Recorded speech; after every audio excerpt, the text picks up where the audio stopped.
भाई दूज की कहानी। एक गांव में एक बहुत ही बुजुर्ग महिला रहती थी। उसका एक बेटा था और उसकी एक बेटी भी थी। बुजुर्ग महिला ने अपनी बेटी की शादी कर दी थी। एक दिन जब भाई दूज का त्योहार आया, तभी उस बुजुर्ग महिला के बेटे ने कहा कि माँ, मैं अपनी बहन के घर टीका करवाने के लिए जा रहा हूँ। जिसके बाद उसकी माँ ने कहा, बेटा, हम लोग गरीब लोग हैं, तुम टीका करवाने के बाद अपनी बहन को क्या दोगे? लेकिन उस बुजुर्ग महिला के बेटे ने जिद करके अपनी बहन के घर जाने के लिए अपनी माँ को मना लिया। फिर वह भाई अपनी माँ की आगे लेकर अपनी बहन के घर निकल पड़ा। जैसे ही वह थोड़ी दूर पहुंचा, तब उसको एक बहुत ही गहरी नदी मिली और वह उसे कहने लगा कि मैं तुम्हें अपने पानी में डुबोकर मार दूंगी, क्योंकि मैं तुम्हारा काल हूँ। जिसके बाद वह भाई उस नदी से कहता है कि तुम मुझे थोड़ी देर की मोहलत दो, मैं अपनी बहन के घर टीका करवाने जा रहा हूँ। जब मैं वहां से वापस आऊंगा, तब आप मुझे मार देना। जिसके बाद वह नदी भाई को आगे जाने के लिए रास्ता देती है और फिर वह भाई आगे की ओर चल देता है। थोड़ी दूर पहुंचने के बाद उसको एक शेर मिलता है जो कहता है, मैं तुम्हें खा जाऊंगा। उसके बाद वह भाई शेर से कहता, अभी नहीं, मैं अपनी बहन के पास टीका करवाने जा रहा हूँ। जब मैं लौट कर आऊंगा, तब मुझे आप खा लेना। फिर भी उसके भाई को आगे जाने के लिए रास्ता दे दिया और फिर वह भाई आगे की ओर बढ़ने लगता है। तो कुछ दूर पहुंचकर उसको एक सांप मिलता है और वह भी भाई से कहता कि मैं तुम्हें मार दूंगा। वह भाई उस सांप से भी कहता है कि मैं अपनी बहन को टीका करवाने जा रहा हूँ। जब मैं लौट के आऊंगा तो तुम मुझे मार देना। वह भाई आगे की ओर चल देता है। थोड़ी देर में भाई अपनी बहन घर पहुंच जाता है। जब वह अपनी बहन को घर पहुंचता है तो घर के बाहर से आवाज लगाता है, लेकिन घर के अंदर उसकी बहन सूत काट रही होती है। सूत को काटते हुए उसका धागा टूट जाता है और वहां के लोगों की मान्यता था कि अगर सूत का धागा काटते वक्त टूट जाता है आधे में ही, तो बाहर कोई भी बुला रहा हो और वह बिना आवाज करे और बिना धागों को जोड़े चली जाए तो वह व्यक्ति मर जाता है। वह बिना आवाज किए धागे जोड़ने लगती है, लेकिन जब वह भाई की आवाज आवाज लगाने पर भी उसकी बहन नहीं आती तो वह वहां से जाने लगता है। तभी उसकी बहन उस धागे को जोड़कर तुरंत भाई के पास आकर आ जाती है और जाकर उसे रोकती है और उसको अंदर ले जाती है अपने घर पर। वह बहन अपनी पड़ोस में रहने वाली महिलाओं के पास जाती है और उनसे पूछती है कि भाई दूज के दिन क्या बनाते हैं और क्या कैसे मनाया जाता है।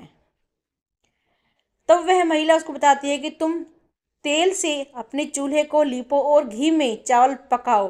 वह बहन घर जाकर पड़ोस के द्वारा बताई हुई चीजों को करने लगती है और तभी उसका भाई उससे कहता है कि बहन, मुझे बहुत जोर से भूख लगी है। लेकिन उसकी बहन पड़ोस की महिला के बातों में आकर अपना काम कर रही होती है। जब उसका भाई रसोई में जाकर देखता है तो अपनी बहन से कहता है कि तुम बहुत भोली हो, जिसके कारण तुमको लोग पागल बना देते हैं। तुमने कभी भी घी में चावल पकते हुए देखा है और तेल से कहीं कभी चूल्हे को लिपा गया है? तुम गोबर से चूल्हे को लिपो और पानी में चावल पकाओ। वह बहन अपने भाई की बात मानकर वही करती जैसे उसका भाई करने के लिए बोलता है और वह खाना बनाकर अपने भाई को खिलाती है और थोड़ी देर बाद अपने भाई को टीका कर देती है। जब उसको भाई अगले दिन वापस घर अपने जाने के लिए कहता है, तब उसकी बहन अपने भाई के लिए रास्ते में ले जाने के लिए लड्डू बना देती है और इसको रास्ते में भूख लगे तो उसको खा लेना, वो कहती है। उनमें से कुछ लड्डू और बच्चों के लिए ही बचा कर ले लेती है। जैसे उसका भाई चला जाता है, उसकी बहन के बच्चे जब खाने के लिए जिद करने लगते हैं तो अपने भाई के लिए हुए बनाए हुए लड्डू जो अपने बच्चों के लिए बचाए हुए रखे थे वह अपने बच्चों को दे देती है। तभी उनके बच्चों की नज़र उस लड्डू में पड़ती है जो एकदम नीले से एकदम नीला हो रहा था और नीला हो जाता है। जब वह जाकर उसमें देखती है तो उनको पता लगता है कि उनकी माँ ने जो लड्डू बनाए हैं उसमें सांप मर चुका था।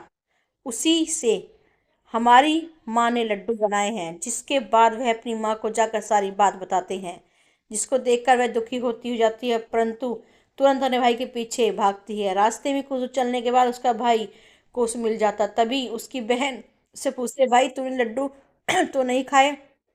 उसके बाद भाई कहता है नहीं। तभी अपने भाई को सारी बात बता देती है, लेकिन तभी उस भाई कहता है कि तुमने मेरी जान आज बचाई, लेकिन तुम मेरी जान कब तक बचाओगी? अपने भाई को अपने साथ हुए रास्ते की सारी चीजें बताता है। उसकी बहन अपने भाई के अकेले नहीं जान देती, वह उसके साथ जाने के लिए कहती है। उसका भाई अपनी बहन को साथ आने के लिए मना करता है, लेकिन उसकी बहन जिद करती है और अपने भाई के साथ जाने के लिए जाने लगती है। कुछ दूर चलने के बाद जब बहन को प्यास लगती है, वह भाई से कहती है, भाई मुझे बहुत पानी पीना है, बहुत प्यास लगी है बहुत ज़ोरों से। उसका भाई कहता है, यही पास में एक तालाब है, मैं उस तालाब से तुम्हारे लिए चल लाता हूँ। वह अपने भाई को तालाब के पास नहीं आने देती है और स्वयं ही अकेले तालाब के पास जाती है। जब वह तालाब के पास पहुंचती है, तब उसको एक बुजुर्ग महिला मिलती है। वह बुजुर्ग महिला को तालाब के पास देख उसकी बहन उससे पूछती है, आप कौन हैं? जब वह बुजुर्ग महिला कहती है कि मैं भाई का इंतजार कर रही हूँ, उसकी बहन ने एक सांप को मारा है, जिसके लिए मैं उसका काल बन बैठी हूँ। उसकी बहन उस बुजुर्ग महिला से अपने भाई की जान बचाने के लिए पूछती है और तभी वह बुजुर्ग महिला उससे कहती है, तुम अपने भाई को खूब गालियां दो और जब तक उसकी शादी ना हो जाए तब तक तुम उसकी सारी घात टाल दो, तो तुम्हारी भाई की जान बच जाएगी। वह बहन तुरंत वापस आकर अपने घर से एक मांस का टुकड़ा और एक चुन्नी और एक कटोरी में थोड़ा दूध लेकर अपने भाई के पास आती है। उससे कहती है, चलो। जैसे ही वह दोनों रास्ते में थोड़ी दूर चलने के पश्चात उनको एक वही शेर मिलता है, जिसने उसके भाई को मारने के लिए पहले रोका था। जैसे ही वह शेर उसके भाई को मारने के लिए आगे बढ़ता, तभी उसकी बहन उसको मांस का टुकड़ा खिला देती है, जिससे शेर मांस के टुकड़े खाने लगता है और वहां से वे दोनों लोग आगे चल देते हैं। आगे चलकर थोड़ी दूरी पे उन्हें सांप मिलता है। वह सांप को अपने साथ लाई हुई एक टोकरी में दूध को आगे रख देती, जिससे सांप दूध पीने लगता है और वे लोग आगे चल देते हैं। आगे जब नदी के पास पहुंचते हैं, तब उसकी बहन नदी को एक चुन्नी देती है, जिससे नदी प्रसन्न हो जाती है और उन्हें आगे जाने का रास्ता दे देती है। थोड़ी देर पश्चात वे अपने घर पहुंच जाते हैं। घर पहुंचकर उनकी माँ दोनों बच्चों को देखकर बहुत ही खुश होती है, लेकिन उसकी बहन अपने भाई को गाली देना शुरू कर देती है। देखकर माँ बेटे दोनों बहुत आश्चर्यचकित हो जाते हैं। थोड़े दिन गुजरने के बाद जब अपने बेटे का विवाह करने लगती है, विवाह के लिए जब निकासी की बारी आती है, तब उसकी बहन कहती है, पहले मेरी निकासी करो और मेरे भाई को आगे से रास्ता नहीं, पीछे के रास्ते से लेकर आओ। बहन के ऐसा बोलते ही आगे का दरवाजा टूट कर गिर जाता है, जिसको देखकर सभी लोग हैरान हो जाते हैं। और फिर जब फेरों की बारी आती है, तब उसकी बहन कहती है कि पहले मेरे फेरे करो भाई, मेरे भाई के बाद में।